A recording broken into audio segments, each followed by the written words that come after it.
Hello, YouTube. Welcome to Level-Headed News. This is your host, Brenda, with a special edition for you. This is off of the USDefenseWatch.com, and it is entitled, Snowflakes in the Wild Blue Yonder. The United States Air Force Academy doesn't train warriors anymore. It had been a long time since I had visited my alma mater, the U.S. Air Force Academy, so I decided to bite the bullet and travel to my 30th reunion last October. I must admit I did so with trepidation. I have a love-hate relationship with the place. Although I received a fantastic education and met some lifelong friends, it's a nice place to visit, if you know what I mean. I will say that I received top-notch military training and discipline when I went through 3 decades ago. In fact, the discipline that was drilled into me has served me well my entire life, giving me a leg up on my competition. Once I start something, I just don't quit, no matter the odds or barriers put in front of me. I credit the U.S. Air Force for helping me to develop this ability. It is a learned skill I acquired from 4 years of handling the academics and professional military and athletic training. During the Vietnam War, many prisoners of war shot down over North Vietnam credited their fourth-class year at the Air Force Academy with giving them the fortitude to make it through years of confinement and torture. After all, isn't that the basic skill of a warrior, to win against all odds? Unfortunately, these skills no longer are being taught to the U.S. Air Force. With my own eyes, and so have my classmates, I realized something was horribly wrong when I arrived at the bottom of the ramp to the cadet area, which used to say, "Bring me men," above the tunnel entrance. It was an iconic quote, and we were taught at that time men meant the human race, not necessarily the male sex of such. "I'll meet you at the bottom of the Bring Me Men ramp" was a routine line to girlfriends, boyfriends, parents, etc., who came to visit their cadet at the academy. I never heard any animosity against this quote during the 4 years of my stay at the Blue Zoo.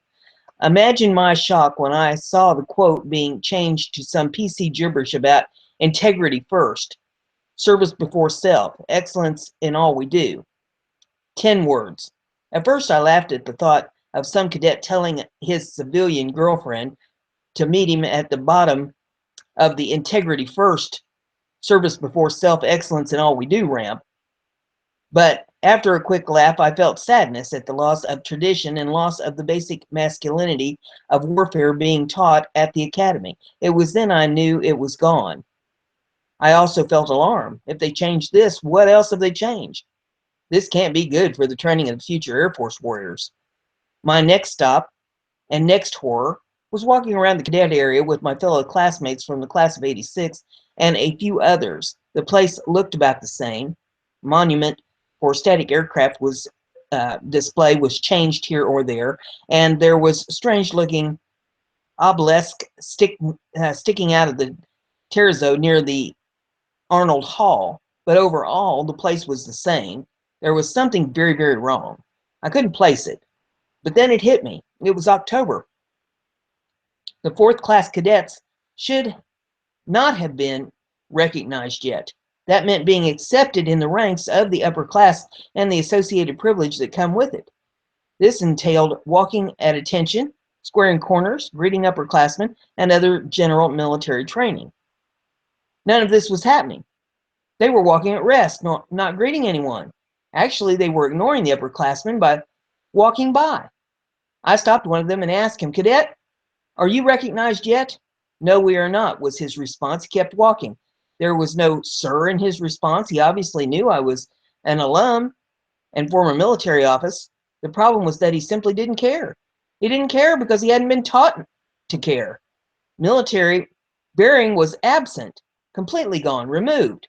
And then shock continued.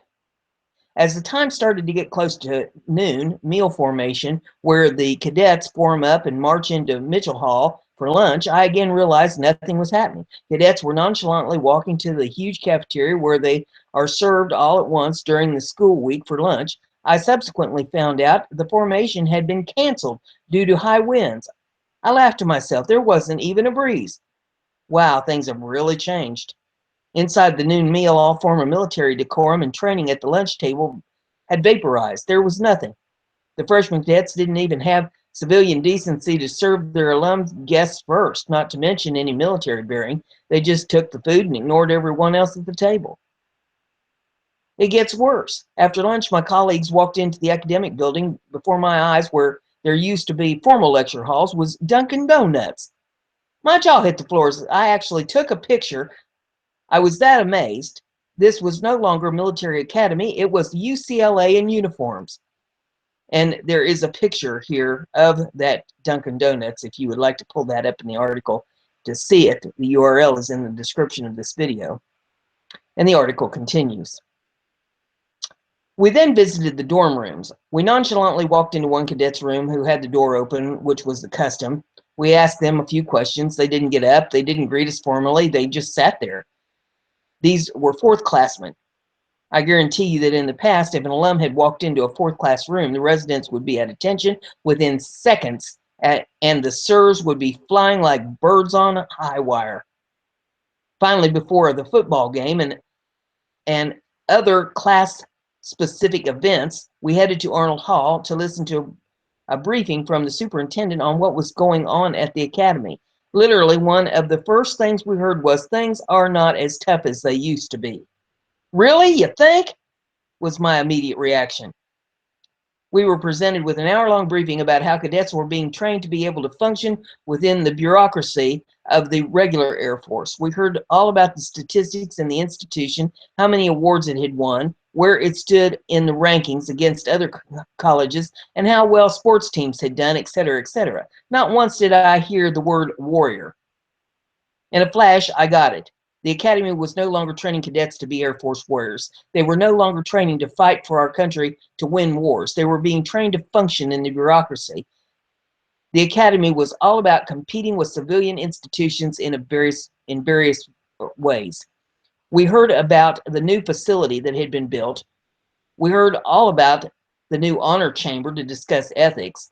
It happened to be strange object poking out of the terrazzo. When the briefing was over, I raised my hand. I had to ask the question. I simply said, "The discipline here no longer exists. Not once did I hear the word warrior in your briefing. It seems the mission has changed. Were we no longer about fly, fight, and win?" The response I got was laced with a derision at my wrong-headed thinking. We are not here to haze people. They go to lunch meal to eat, not get trained, said the superintendent, who was, by the way, in the first class of females to graduate from the academy. We have theme rooms to talk about war, she said, said the commandment of cadets.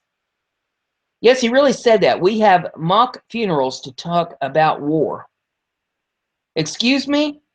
But what about, or what right do these new leaders of the institution have to throw away decades of training that had worked so splendidly to create warriors like Medal of Honor winner Lance Sajjan, who crawled through a rock-filled landscape after being shot down in Vietnam for almost 46 days with compound fractures throughout his broken body until his bones protruded through his skin, only to escape twice before being killed by the enemy, all the while never giving up any classified information under torture. Do you think he learned that from the theme room? No, he learned that from a full year of military training and discipline, learning attention to detail, how to not quit, how to perform under pressure, day after day. That's where he learned that.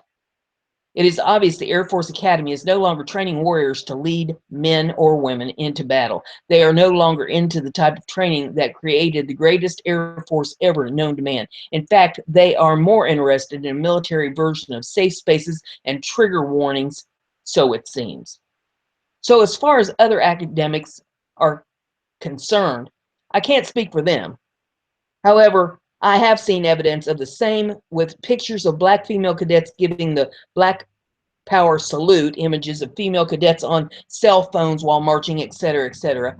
President Obama did a very good job of weakening the institutions that made our military and country great. Military academies are not made to compete with other civilian universities.